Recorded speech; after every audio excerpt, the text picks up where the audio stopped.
Assalamu alaikum wa rahmatullahi wa barakatuh. My name is Zaid and this is my Revival Sunnah project for the Sunnah of sports. Let's get started, inshallah.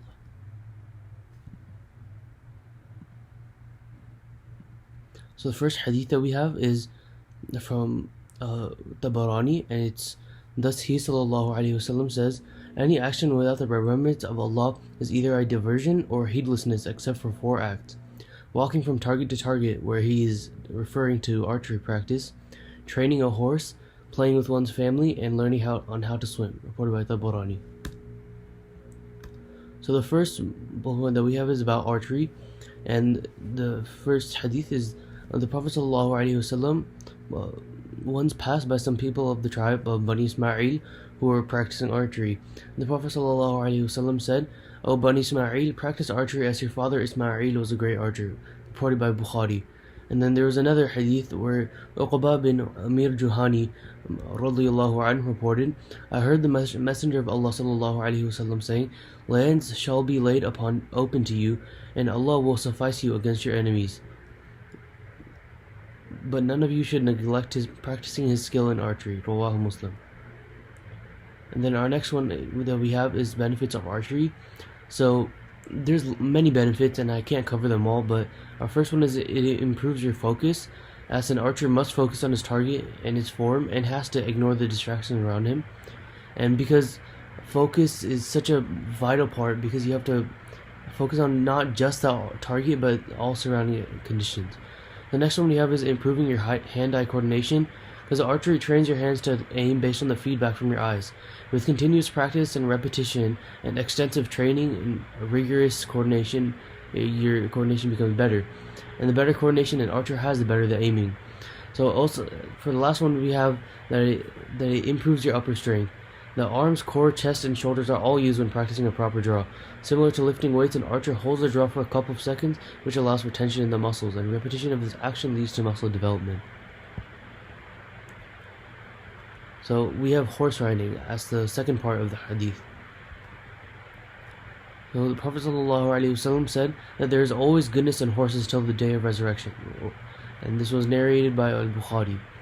And then there is a quote that I found where, particularly amongst Muslims in the Western world, horse riding is an almost forgotten sunnah of the Prophet ﷺ, as in this modern day and age not many people are going and riding horses or trying to learn how to ride one.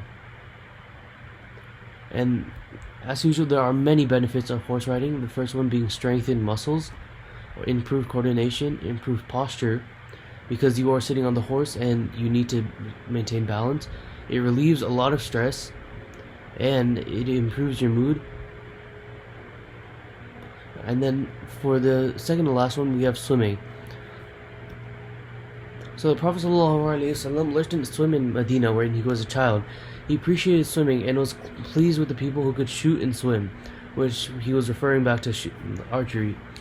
So he encouraged his ummah to learn swimming.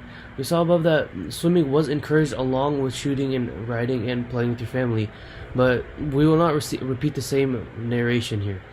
However, it is understood that Muslims gave more importance to swimming than riding in the period that followed. Abdul Malik the Khalif addresses Sha'bi in Ibn Qutayba's narration as follows. He says, "Teach my children how to swim, because they can find someone who will write for them at any time, but they cannot find anyone to swim for them at the moment of danger." So once again, there are many benefits of swimming. First of all, it's a good all-around activity because it keeps your heart rate up and takes some of the stress off your body. And it builds lots of endurance, muscle strength, and cardiovascular fitness. It helps maintain a healthy weight, heart, and lungs, because you are working out everything. And it tones muscles and builds strength, and it provides an all-over body workout, as nearly all of your muscles are used during swimming. And there are many psychological benefits to it, being a relaxing and peaceful form of exercise, and that it alleviates stress. And now for our last one, I know we didn't spending time with one's family is not a sport, but it was mentioned in the hadith at first, so it should be given the utmost importance. So the Prophet ﷺ once said, "When a Muslim spends something on his family intending to receive Allah's reward, it is regarded as charity for him," narrated by Bukhari. And as I said before, even though it is not a sport, it is still quite important, as it was regarded in the very first hadith. And spending time with one's family and having fun together is a major factor in keeping the family united and close. It develops trust and love for each other and brings peace to the household. True Muslims need to find peace and enjoyment at home with their own families and do not need to escape from them to be entertained. So that is my wisdom video challenge. Assalamu alaikum wa rahmatullahi wa barakatuh.